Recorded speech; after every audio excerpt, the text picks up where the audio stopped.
Hi, welcome to Question and Answer with Respite Care Association Wisconsin staff.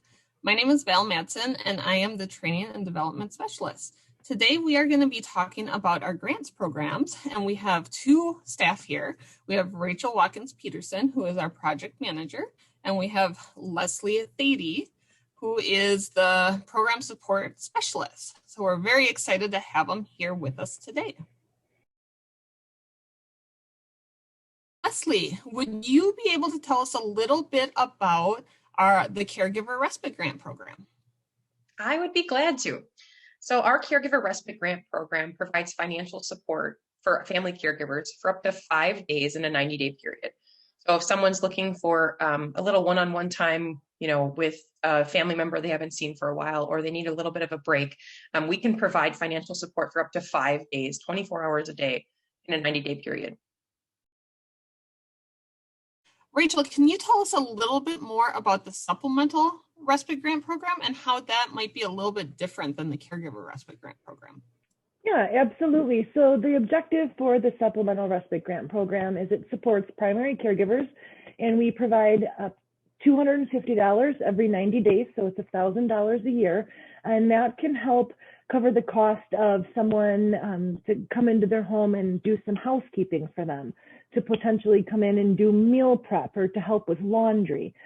Some other allowable expenses would be lawn care, snow removal, transportation, and it can also go towards technology, whether it be technology to help keep the care recipient safe, or one of the things that RCAW is passionate about is decreasing social isolation, and we've seen that a lot during the COVID-19 pandemic. So we have had applicants who have used that money to go towards tablets so they can do online support groups or FaceTime with their friends and just kind of feel that connection.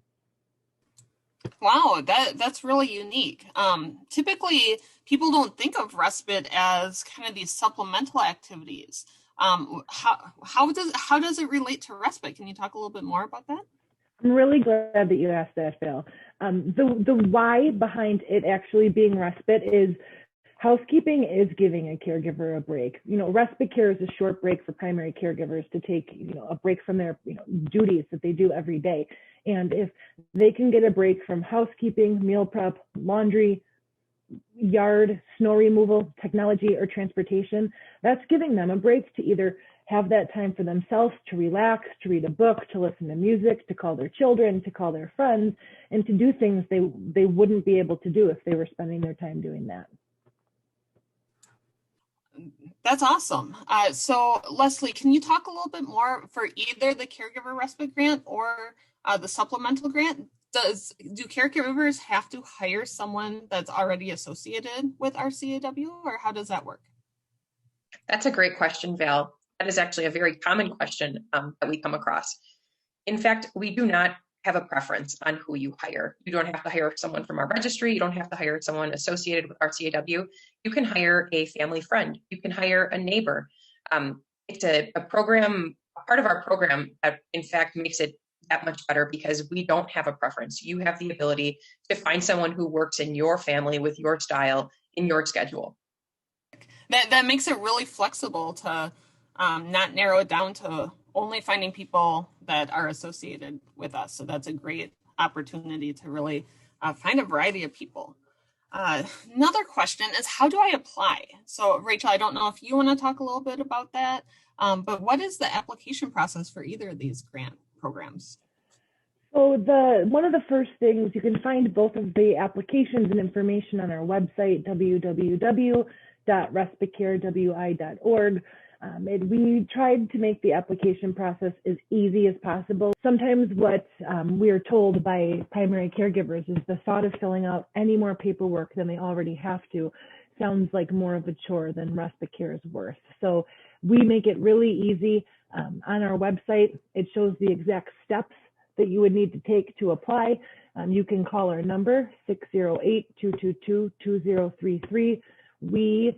Everyone on our team is very helpful with applicants. Sometimes we have older adults who are not, they say that they're not, savvy with technology. Sometimes we work with people whose language is, English is their second language. So we're here every step of the way to help you fill out the paperwork, and it's all on our website. All right, that's great information about the application. How do I know as a caregiver who's eligible? How do I know that I'm able to apply? Good question. Some of the eligibility criteria can be found on our website. What we ask is someone who's applying for either of the grants, the Supplemental Respite Grant or the Caregiver Respite Grant, that they've tried something else first. So if an applicant has applied for a long-term care waiver support or another grant like IRIS, Family Care, NFCSP, AFCSP, CLTS, CCOP, kinship care, foster care, if they have applied for any of those programs and they have the documentation and they're not expecting to receive services within 30 days, they are eligible. If someone's been denied for any of the programs that I just mentioned, and once again, if you're watching, there's a complete list on our website of all the long-term care waiver supports and grant programs that I'm talking about. So if you've been denied from that because potentially you're over assets, or if you've been approved for any of those programs and you either have exhausted your funds or will exhaust your funds, if you've applied and you're receiving long-term care waiver supports and you need the flexibility to hire a friend or a family member, you're eligible. As long as, or also I should say, if you've not applied for long-term care waiver supports because you're not eligible. So what that means is you would contact the ADRC or the county, and we can help you and give you the exact number that you need, and a representative there would fill out the supporting documentation form that Leslie's going to talk about and check that you are ineligible for other supports. Great. Yeah, it sounds like really it's pretty wide open. So there could be a lot of opportunities for caregivers to be able to qualify for these funds, which is absolutely fantastic.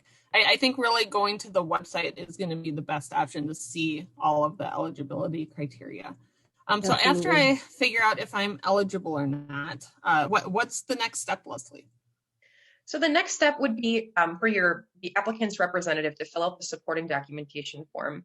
That just allows us to be sure and verify that all of the programs that could possibly serve you have been tried or at least looked into.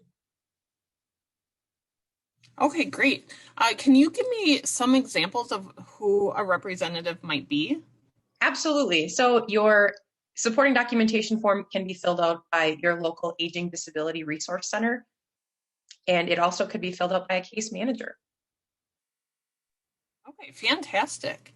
So I have my application in. How long, Rachel, does it take to hear back from RCAW as far as my application goes?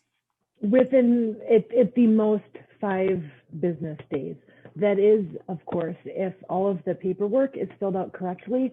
I would say the most frequent thing that we find, so if anyone's watching this, pay special attention to the respite grant budget portion of the Caregiver Respite Grant program and make sure that's filled out correctly with dates and times and hourly. And if the paperwork, like I said, gets turned in, we typically can turn it around and give you an answer within 3, but we do say no longer than 5 days. Okay, fantastic. So I don't have to plan too far ahead, which is wonderful. So Leslie, how do the funds work? Is it something where the money is sent to me? Is it sent to the person that I hire? How does that work? So there's actually 2 ways that can happen. If you are hiring an individual, so let's say your neighbor or a family friend, the check will come directly to you as the applicant. If you are going through an agency, then we have a form, a grant report form that would be filled out. And there's 2 pages to that if you're working with an agency. The second page would be filled out by the agency, and the check would then be sent directly to them. Okay, fantastic. Pretty simple. So to kind of wrap things up, Leslie, can you go over again how much time can be given for each grant period, or how much respite can be given for a caregiver respite grant for a family? Absolutely. So 5 days in a 90-day period. So that's 5 24-hour days in 90 days. And then you can reapply again in another 90 days. Great. And Rachel, how often can someone apply or receive the supplemental respite grant? They can apply every 90 days. So that would be $250 every quarter. All right, fantastic. Oh, just thought of another question. As far as rate of pay for the respite provider for the Caregiver Respite Grant, Leslie, who determines how much I'm paying someone to assist with the respite care? That is determined by the applicant, actually. Because we do not know the acuity of care, the rate of pay can vary very much. So we do not set a minimum or a maximum. Okay, great. Again, lots of flexibility. I think that's the biggest thing about these grant programs is they're user-friendly for the caregivers. So lots of flexibility there. So Rachel, kind of along the same lines, but how, if I had the supplemental respite grant, how do I track what my expenses are and what's covered? How do I get that information to you? So there's a form on the website under the Supplemental Respite Grant page, and it is a grant budget that we ask you to fill out. As I listed the allowable expenses earlier, if you went to a store and you purchased an iPad and you needed to use it for technology, just keep the receipt, fill it out on the form. If you wanted to hire a neighbor to come and do snow removal for you, fill it out and track it. So like I said, if you buy it from a consumer and you can get an invoice and receipt, keep it. If you're hiring a friend or family member, track them on the budget report. And we audit a certain amount of applicants every quarter. And we ask that you are able to provide that information. And it's really easy. And I don't want anyone to get afraid by the word audit because that's happened before, but we'll simply just reach out and ask you, hey, can you send us the receipts and the grant report? And you can feel free to ask along the way, ask questions. Am I doing this right? And we're happy to help. Thank you so much, ladies. That we received so much great information today. Really talking about our Caregiver Respite Grant Program and our Supplemental Respite Grant Program. Again, you can find more information about both of these grant programs on our website, www.respitecarewi.org.